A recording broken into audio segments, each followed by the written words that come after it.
Lo a besoin d'enseigner mon kebai. Bambonga tinda ngana zwa pa batu. Na defa po na kombo na defa la ye. Afuta yango. Yo kendo defa bambonga. Na zwa pa ya moni mama mwana nanga. Grande sœur né Émilie Pemba. 200 € sa 300. Avant de kota prison tilelo. $150 mususu na Delvaux. Pas fait na biso moko Aaron. Voilà lobby comme on appelle faire une liste. Abi $50 wana. Na ça 50 déjà à tiki on a compte à $50 fa la joie. Donc bana ya Congo bana ki ça $50 ba ba fa la joie ki ezongi na ça $50. Si 680 zo ngoli $50 ya fa lo ba mi futeli 300 630 hein pesa veille binda kunanga chien de chasse na binda kunanga chauffeur na Eriki binda kunanga moi si na binda kunanga so ba kutinga te batiki la même papa le pangu nanga même maman vala mère moi edanga na misala wana ba pesa embongo ya bato bato ba robé l'état de droit ba robé la démocratie botande ba oboma yango ça c'est tuer la démocratie. Comment c'est 500 individus bolini poste wana mutuka moko ndaza la candidat moko parce qu'il s'agit des gens makaboun et puis bango ba député on a benga ba za ba honorable ba déshonorable. Comment vous avez destitué Jean-Marc Kaboun? Bobby Aza incompétent, il n'a pas respecté la plénière qui est souveraine. Parce que l'Assemblée, c'est la plénière qui décide. C'est la volonté de la plénière. Bobby a banni plénière, il doit respecter l'institution. Maintenant, n'est-ce pas quoi 6 mois haut? À comment respecter l'institution? À comment compétent? À beauté, on a quoi lati? Jean-Marc Kaboun candidat unique. L'autre monde a payé haute dictature. Hein? Poutine candidat unique, Jean-Marc Kaboun candidat unique. Donc bah que soit oui parce que ça va comme deux candidats et il y a débat, faut exposer ma vision devant ma député. En fait de va boy débat. Pépé Mbosso il y a papa ou c'est Assemblée nationale. Oh. De génération en génération il a travaillé plus de 30 avec Mobutu, 18 avec Joseph Kabila. Il y a des générations en génération donc on comptait été. Et bien là bah récompense à la violation constitutionnelle. Tellement à bouki mebe quoi violer constitution, violer le règlement intérieur, à bouki na démocratie. Pas biosa mutumo yo karabiso. Faut comment? Non pour servir l'État. Il y avait blocage quand que vous prenez le même Mbosso Kodia. Il y a 3 semaines, 1 mois, 2 semaines, 3, 4 mois ici. Mbosso Kodia, tout le papier ne touche pas à Mabunda. Aujourd'hui, vous prenez le même Mbosso, président de l'Assemblée. Il y a 7 mois ici. Beaucoup de situés Kaboun, Bobby incompétence dans manque de respect de l'institution. Aujourd'hui, vous voulez ramener la même personne. Ça, vous appelez ça blocage.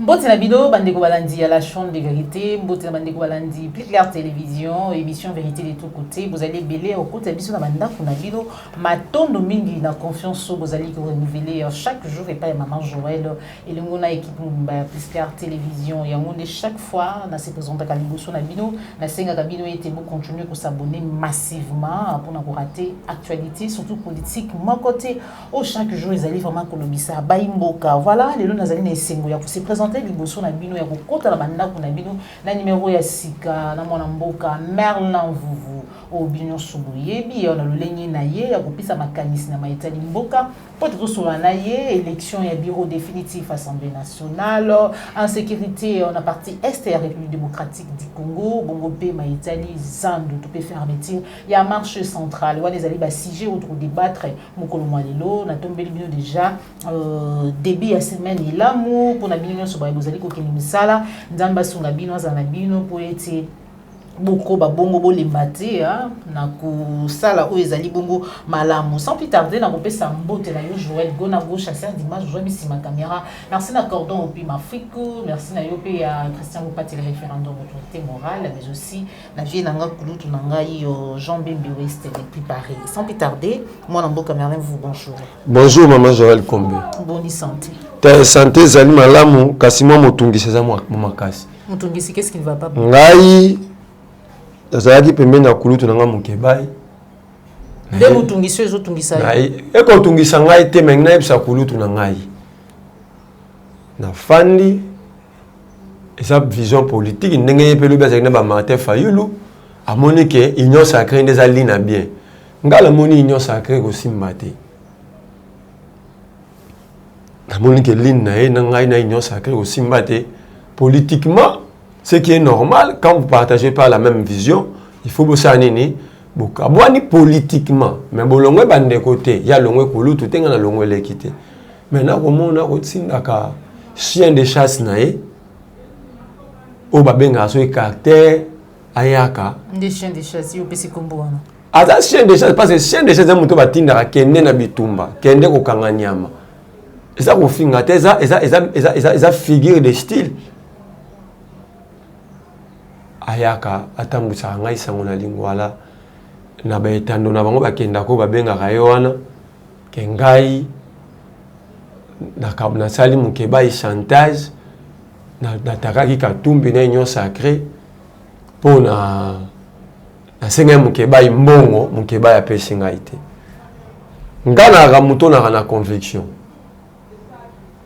R Félix abimaka na lamuka bango na kamere nga natikalaki na mokebai na lamuka na candidat commun Martin Fayulu le président eli ezalaki mpo na mokebai te ntango nazotambula nazwa campagne oketi bakomi na ngali ba mokebai atika na lingwala so babeta yenga kuna na ndozwa risque wana c'est parce que j'étais convaincu eloko na osala mokebai tokoti ne boloko abimi abandi kotake Martin Fayulu pour na $50 soit 10 à $50 nga na benga kulutu na kulutu zongisa bango na débat opposaki débat démocratique kulutu na nga Adrien Malenga na benga à partir ya boloko kulutu boko eloko wana eza normal te ke biso to na même vision peuple azo souffrir to yaka to swanaka na kei na moni bakotake ngai bakopanza sango na lingwala ke ngai nasengaki mokebai mbongo apesi ngai mbongo te yango wana na bande kotake katumbi mpona tia mokebai ya difficulté ko aza moto aparte katumbi mpo mokebai ebangisa ya apesa ngai mbongo nakendaki namoni Médard Kakolo nayebisi Médard so aza sincère akoloba yango so botoni ye président Médard ngai na kulutu na besoin te komakena ya korépondre mais soki continuer koexister je serai obligé de défendre mon image kende yebisa ye biloko wana eza malamu te chaque façon wana divergence na moto fe koma ya koswana politique yango te nakomona impression ndenge vie na ngai a raté transition du journalisme en politique apparemment esprit wana ke journalisme ezo rattraper azoyeba te kakoma deya politicien nasoli na Médard abitenga ngo nasololaki na ye il faut makambo esila boza binemi te ngai naza enemi ya kulutu na ngai te soki abengai lelo na kosala nini na koya mpe na limeme nyonso na botosi mais yebisa te apekisa mutu na ye atika ezala ye mutu azotinda ezala mutu azotinda ye te apekisa mutu na ye mpo soki eza mpo na mbongo elo alibiso na osenga mokebai bambongo atindanga nazwa pa bato nadefa mpo na kombona nadefela ye afuta yango te mais lokola sikoyo nga nakenda osenga mbongo babinga akenda osenga mbongo mokebai aboyi babi teke mokebai yango te aboyi nde kopesa ozo comprendre bon lokola aboyi kopesa nga aboyi okabela nga me apesa nga mbongo ya bato nazwa pa ya moni mama mwana na nga grande sœur ne Émilie Pemba 200 tozongisa 300 avant tokota prison ti lelo $200 tozongisa 300 ti lelo na veni Kasongolunda fille moko na lingwala yoyo $50 avant tokota prison ti lelo moi quand même que non makambo eza le bango na TVT makambo tika babi baloza TVT je pense pas que notre makambo ndingo ko ba attaquer na lingwala eza sikoyo parce que o ekomi média te balobi yango pe na betando moko akendaka chien de chasse ne wana yebi place akenda olobango tala ke na mona président Médard na kenda ko sa Médard apekisa notanga komba batu nyonso na kenda ko mona Médard nga na ndako Médard Kakolongo jour ango na boya ko solo na misa journaliste mo gramique asalaka na RTGA asalaka on the brief azaki wana basali mission mona na meda ngana bimisi meda pembe na keso na meda. Donc je viens pas attaquer mon vieux, mais je suis venu protéger mon image et répondre à la bataille qu'on a pas moni meda na solane banda lundi la semaine passée. Est-ce qu'on peut passer à soi là? Veku dazelaka tete on a dit débat na fala bio batterie à 3 jours, mais ngazeli une semaine, 8 jours plein. Ngabi kulutu akabane nga sumbongo te po balobi ke aboyaki bongo personne na senga ki on a bututu na mo na ebiti apesaka $300 ya Emily Pemba gansera ya mama mwana nga apesa $50 ka ndenge ya senga ki fayulu $50 ngam na kenda kozwa ngo ya fille moko yoyo na kasongo lunda $150 fa pesa ya 20 moko na kabalo papi nzale. Ça coûte ya wana te ça ya mutu à travers une V wana to kendo weka na TV na la proma la ma to ke pas mutu tel.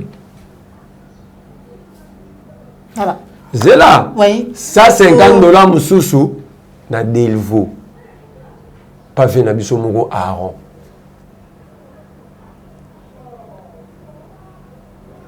V wana kuta lobi na ngaboye. Luka mbonge umeli trop. To so yana suster.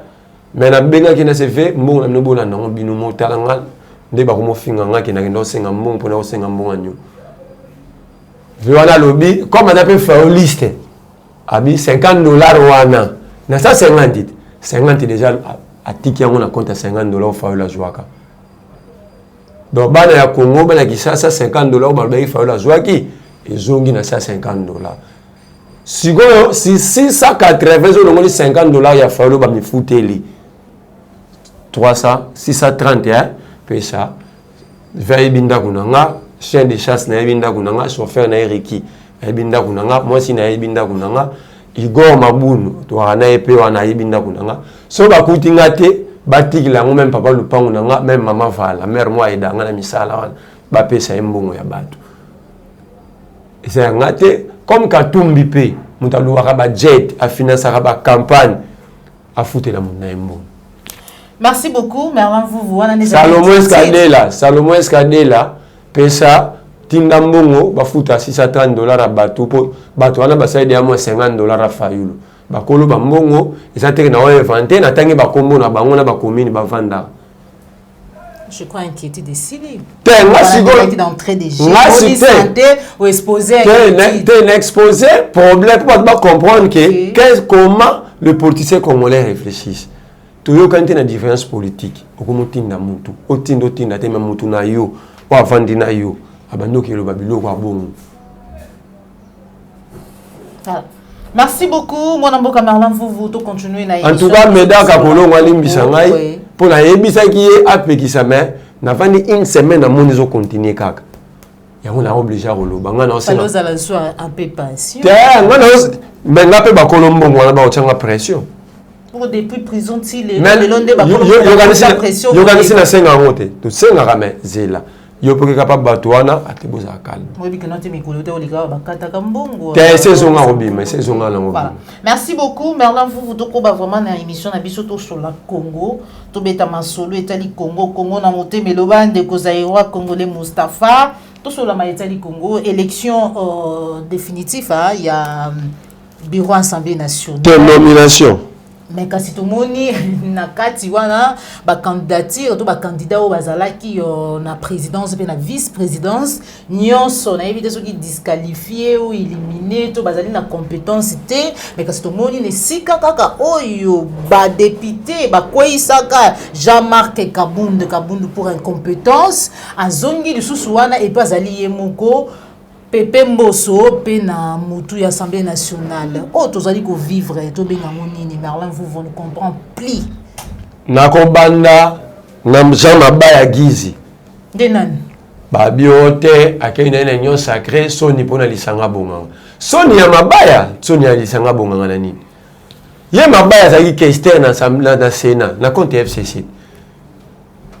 Azaki question na législative passée Mbula nyonso ke mwa dondo président Sénat bato ba glissa banda 2007 ba mabaya ti Sora ke eza couple na ya sala ka kendaka na boye alvi mbongwa wakati si boye boye kisho kovanda ata 6 mois na ndako akokate atika lisanga bonga ho bunda bitumba pona mboka na ye yoso ka lisanga bonga ngate pa Kabila ba pese poste lobi akei boye azalaki wana bakende après dialogue ya 5 yo monete kulutu lisanga bonga aboya kokota na ko signer charte ya FCC na ba essayer ba ministre nyoso bati bala tu bayaki nzela moko basinyaki ya boya abana ko signer tenga na yaki na accord ya 5 ngana yako ko FCC to yoka lengi to gérer poto ke na maponomi kulutu asufra c'est ka bongo yebi batu ba yebi baza bando tingele souffre de fonctionnement té na ministère à relation avec le parlement pour ka boya ko FCC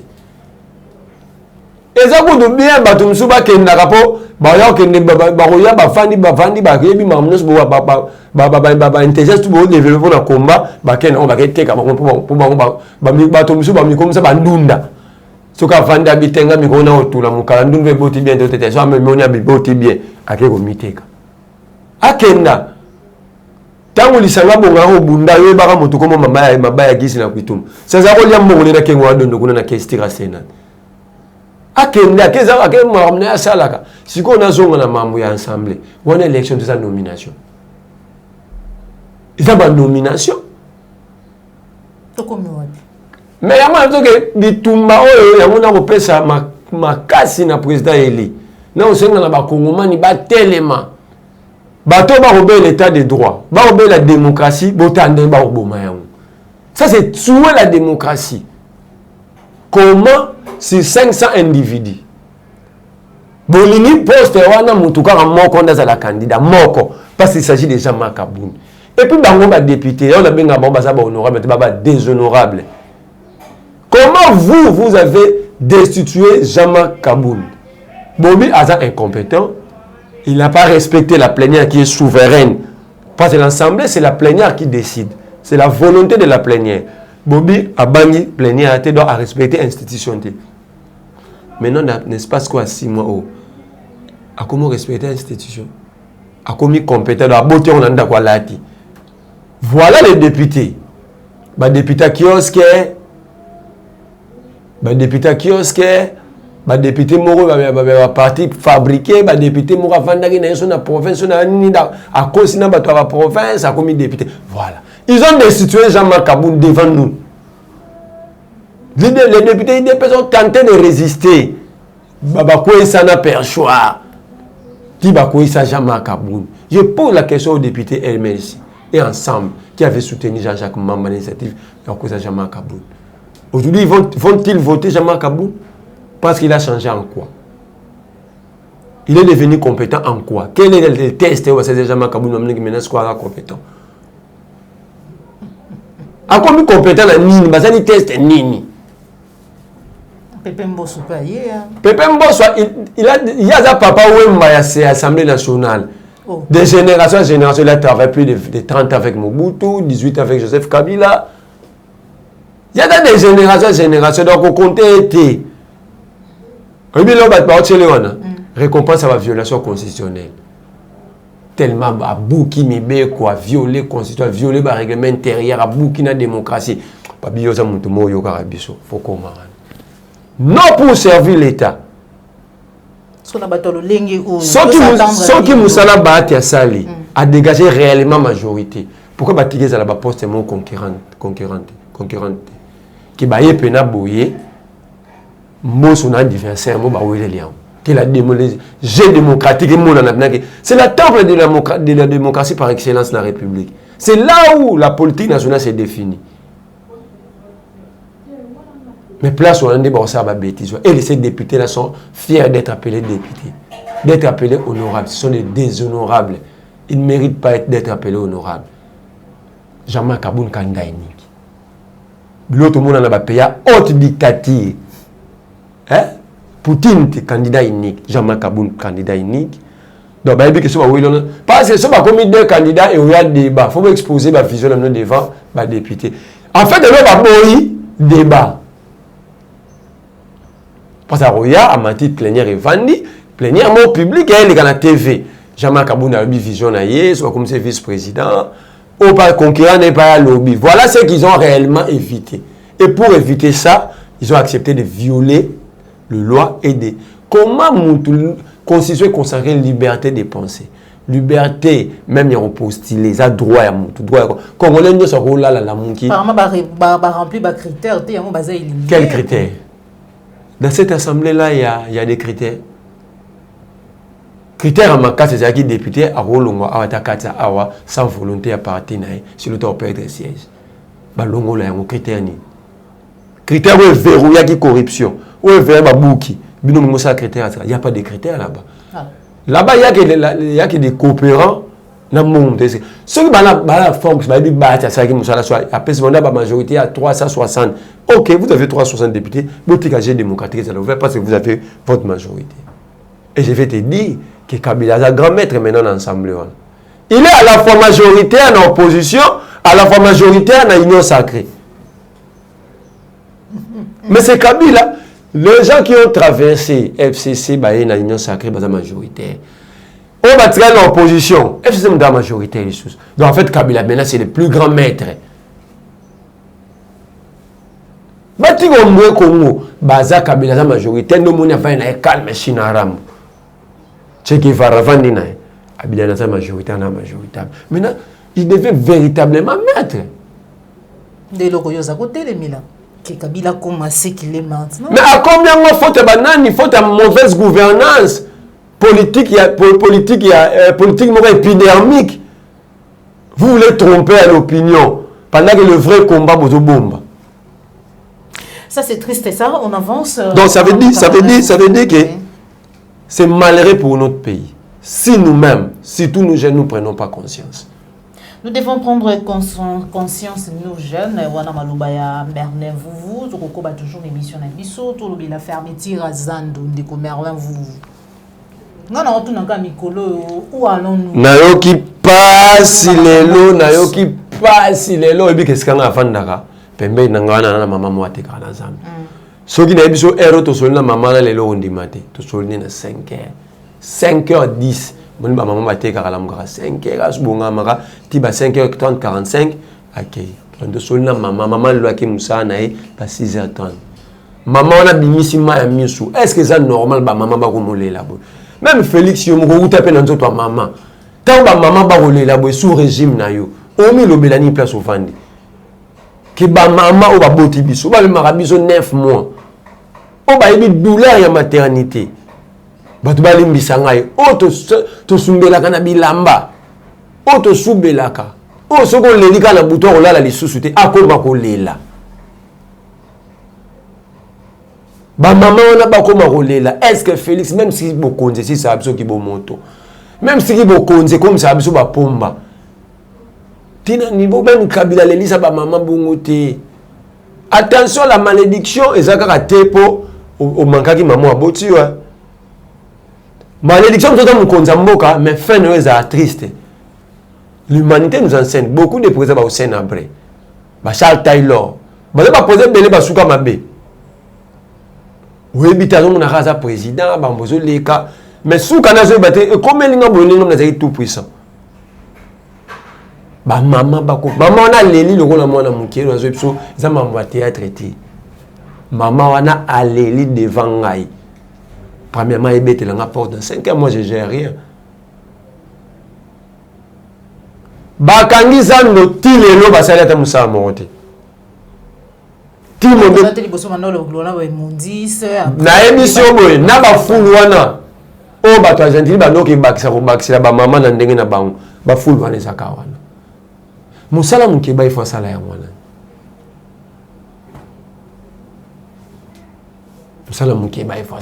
Les mamans commencent à pleurer. Nos mamans pleurent en public. Oui, une chose grave. Maman va te faire des bijoux. Babime va kena tikota commerce.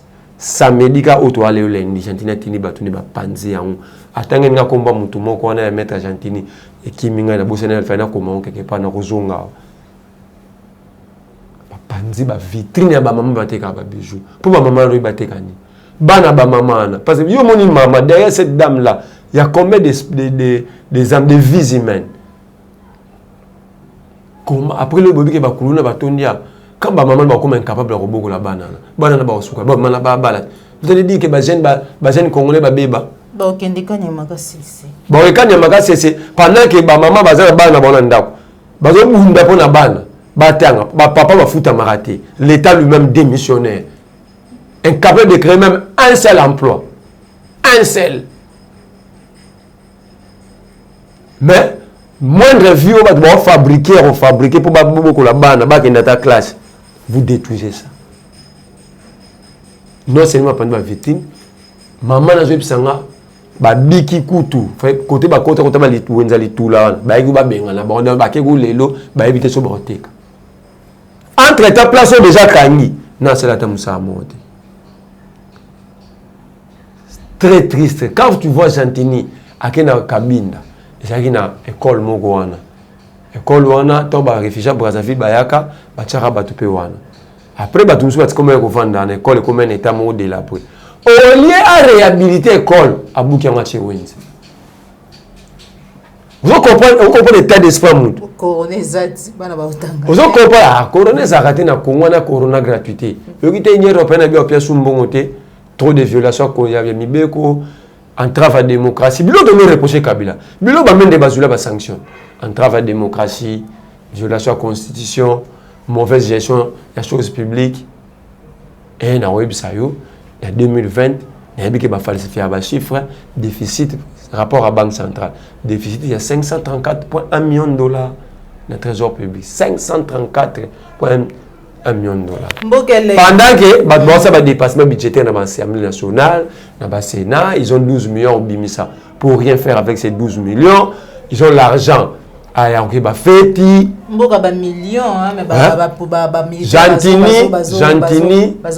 Gentini soki maman na biso bazongiti semaine oti otobanda na robenga ba maman to va en assemblée provinciale ba mukebai ba godé pour une solution. Vous allez trouver une solution, vous êtes payé pour ça. Vous êtes messieurs, vous êtes payé pour ça, vous allez trouver une solution pour nos mamans. Voilà. Trop c'est trop maintenant. Trop c'est trop. Merlin, vous mais c'est impossible que ma maman wana. Bango banda ba député ba mukebai ba godé pour ba magwa. Ils ont créé quel emploi dans Comboisville? Ils ont créé quel emploi? Pour le loba maman la biso ba fa na ndako pendant que Moussa ils sont des députés non? Pour baguette tout na chantinité plus de Moussa et banité pour. Voilà. Merci beaucoup Merlin Vuvu na baza ete bakutuna pota musuma kambo ebeta manakati assemblée kuna. Bato bazo lukande ba cop. Voilà Merlin Vuvu to ko ba toujours une émission na biso to lobela ma Italie en sécurité la partie est et République démocratique du Congo mais aussi na ngambo na Grand Équateur to ba Bongo bipai wapi 15 000 réfugiés centrafricains bakoti alors que c'est de la même manière aussi Rwandais lelo comment Congomani comment kokana biso pona mabele na biso yaka peka boye mais jusque là tout le monde en réaction il y a l'état congolais to bana na sécurité partie est maman Joël tango tuna motuna wana la kati na ngai ma miso ezobima que nous avons des dirigeants mais incapables de sécuriser leur propre population incapables. Tuna bango motuna. Quelle est la commission mise en place pour nous identifier les réfugiés wana? Bango bazo qui chiffre HM dans l'obit. Au comme ça pour les réfugiés 15 000. Qu'est-ce qui prouve le chiffre en exact? Quand ça dans 94 cas les réfugiés rwandais, on appelle ça des chiffres. Quand la communauté internationale wana. Mais après boyemona la concentration sur commune dans Lubota, na Tingi, entre Maniema, province orientale dans Nord Kivu, nous sommes très dans Baruchuru, dans Masisi. Quelle est la communauté? Vous êtes le vrai dirigeant. Il y a un peuple qui a traversé vos frontières. Bah, pas la bino. Vous identifiez, vous évitez, nini, côté nini, yaki na moyen nini, d'abord il faut identifier. Ils sont au nombre de combien? Parce que quand on réfugié, la communauté internationale finance, a financé prise en charge na bango. Pour financer, vous devez mettre en place une commission, travailler na batouana assez, élibino nombre, botonga quand na bango place nini, quand y a réfugié on les a place nini. batongi yango wapi babanda kotonga yango ka bato wana bauti na baville nini ya Bangui. Est-ce que bauti na ville eza proche ya Congo? Bon, ceux bao baza proche à Congo bakati ici te bao bauti na kati bakati ici. Cela veut dire bakati ici ndenge nini na mission nini pour ceux ma promesa mutaki na place où eza proche mais au baza proche bakati ici te bao bauti tout ça il faut étudier. Mon Félix Tshisekedi avandi ata la mambwana. La vie des Congolais, ce n'est pas son problème.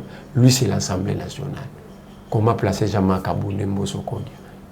Comment étudier les cahiers de charges de Bemba, de Katumbi? Ils sont au nombre de combien? Ça, c'est la serre. Mais l'État congolais, que l'État qu'on nous dise, ces gens-là ont traversé au nombre de combien? Deuxième chose, l'insécurité au Congo. Félix Tshisekedi est capable d'envoyer nos militaires à Bangui. Mais incapable d'envoyer nos militaires pour sécuriser nos frères à l'Est. Papa mon anda kunae incapable de l'amba pour ba nebalia, mal pesa ambong balamba pa voisin, balamba voisin balia. Vous allez expliquer ça comment? Il envoie nos militaires à Bangui pour aller aider l'État, le gouvernement centrafricain. Pendant que chez nous, on tue matin, midi, soir. Et pour le Congo, Félix Tshisekedi envoie des gens, des militaires en formation pour sa sécurité. Troisième promotion de Chikata, pour lui. Pour lui et sa famille, ses enfants, sa femme, ses frères et lui. C'est très important, plus important même, trop important que la vie des millions de Congolais. Pourquoi la formation, c'est que les soldats à Congo qui sont Pourquoi? S'il n'y a pas l'argent pour former le militaire pour aller sécuriser les Congolais. Mais il y a l'argent pour sécuriser les Chikata pour lui. Hein? Beaucoup expliquer on est. Et quand tu dis ça, vous êtes aîné, vous êtes jaloux. Pendant que nos frères sont assassinés, massacrés chaque jour. Il y a mis ça à tout. Et si dans l'insécurité dans l'Est aussi, aussi longtemps, nous avons des militaires affairistes et des politiciens affairistes. Tous les hommes politiques et pouvoir, les Bahati, les gens sont dans des affaires. Sont les hommes d'affaires, Jantini, Bahati, les Bemba, Katumbi. C'est connu, quand vous avez des dirigeants qui sont dans des affaires, ils réfléchissent sur l'argent parce que c'est un capitaliste. Un dirigeant ne peut pas être un homme d'affaires. Sinon, on a la politique, il y a un pouvoir, on a calculé faire. Un dirigeant réfléchit son pays. J'ai prêté serment de sécuriser les Congolais. Qu'est-ce que j'ai déjà fait pendant 2 ans? Il y avait blocage, espérons qu'il il y avait blocage. Il y avait blocage pendant que vous prenez le même Mbosso Kodia. Il y a 3 semaines, 1 mois, 2 semaines, 3-4 mois ici. Mbosso Kodia, tout le papier ne touche pas à Mabunda. Aujourd'hui, vous prenez le même Mbosso, président de l'Assemblée. Il y a 7 mois ici, vous destituez Kaboun, Bobi incompétence, dans manque de respect de l'institution. Aujourd'hui, vous voulez ramener la même personne. Ça, vous appelez ça blocage. Voilà, Merlin, nous sommes arrivés. Tant que vous avez battu le roi, il y a 10 millions de dollars à un militaire. Vous trouvez ça juste dans un pays pauvre, où la population est pauvre, où le salaire des militaires est connu. Mais lui, il a 10 millions de dollars à donner dans une asbelle. Dans une activité sans lucratif. Vous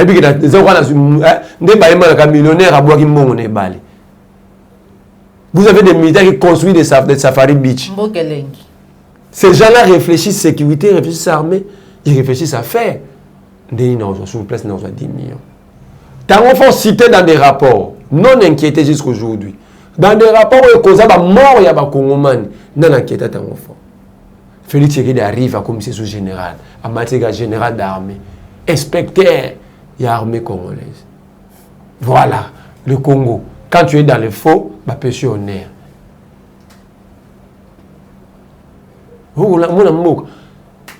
Félix Tshisekedi. Ça, c'est le régime Tshisekedi. Et aujourd'hui, ils sont fiers. Et ok, Nansele, Koguma, ça quoi ba honorer mémoire à Vietien. Les Tchèques s'est battu pour la bibliothèque ba ça là-haut. Les vieux s'est battu pour des valeurs. Via pesa bomo inae pour na ba Congomani. Non relaxa que pour mon courage vers un pour na kubolingo un pour la population le 31 juillet 2016. Vieux dans les laboureurs et ses enfants. A comme la souka ya vie via matin na podium na triomphal pour parler aux Congolais à travers les kinos. Via tellement 1 heure, hein, mais je journée c'est jouer image on a via le bar à 15 minutes. Essoufflé à chaque fois mon mutaza pembe na simbi. Voilà l'homme qui a l'abnégation, la volonté, le courage, convaincu na combat pour le peuple. Et bateau bazal les lois, le nouveau Bill Gates congolais, bah qu'est-ce que non, ça c'est insulter la mémoire à faire Tshisekedi. Merci beaucoup, Merlin. Nous sommes arrivés à la fin de notre émission. Bandeko Balandi, à Piscar Télévision, Zalaki Bongo, Ndeko Merlin, vous. Malobao et Bibi na quatre émissions où Mitune Zalaki Yanga, bien Zalaki ya Merlin, vous, Zoko Benga Merlin, Zoko Tuna Maman Joël, mais Kassi. Chacun a fait sa part. On a Salim Moussa en tant que journaliste, Yepa Yanoli. Mituna nangai en tant qu'invité na plateau nangai vérité de tous côtés. Vous avez que belé ba beaucoup de émissions na banda kuna bino surtout ba vous avez que libaku ya kolanda biso matondo na bino sur ce pela qui vraiment la émission liker yango partager yango ceux qui zali mbala liboso landa biso ko bossa na tiko s'abonner na kati la chaîne de vérité la chaîne pour informations réelles. Na zala ki ngai mo côté pour na réaliser émission oyo na pesi matondo na popole ayombe Joël Gona gauche chasseur dimanche azoma ki sima caméra. Merci na cordon puis mafriko. Merci na kulutu na ngai depuis Belgique papa Simon Bianco. Merci na papa Alphonse Sala depuis Italie. Merci à Ndeko Dominique Sanal. Merci na papa Laurent Bongonda. Merci na ba Congolais nyonso bazaki ebele. Numéro ya téléphone. Avant numéro de téléphone au bas. Président Martin ba fouti de $50 no. Biso pe to c'est la $630. C'est la $630. Ce qui n'a zati boutique. Oui, quand on dit différence, c'est ali pour Oyo pour Babaneza, na défi, na rozongi, ça m'étonne, je peux m'accoquer. La data, c'est pour qu'il dans l'État. Ce qui nous a na zuité, c'est pas un problème. Mais ouais, le président Martin, ça qui dirait détournement. Ça veut dire bah PC, ça m'a kati mon solo na ba. C'est un autre bité. Tant mon toi 50 qui en c'est la na posa na ngo. Sur la liste à Banyongo, tout le monde les 50. Tout le monde les 50 de $630. Nazala te botika na ndaku na pesa bakolo mbongo na bango pour ngai pe na pe manakimia. Merci beaucoup Merlin pour votre numéro de téléphone. Plus 243 89 31 20 022 plus 243 89 31 20 022. Merci beaucoup. Dans ce vous allez pour retour na bozo Merlin en fait c'est juste un numéro appel normal jusque là téléphone des problème on a joué WhatsApp té to ko bunda na ko les allez ko ya na ndenge ya itumba ya mboka soki to rejoindre téléphone oyo ko permettre bino que non vous allez vraiment contact par rapport na mituna vous allez ko benga mais boni Merlin boni boy voilà. Et koyeba na mikolo ezali koya ceux qui déjà aujourd'hui téléphone autour sur la bino agriko sur la bino malamu na WhatsApp. Merci ne to kabwani awa to kutani mbala sima ceux qui kola bateli biso au revoir.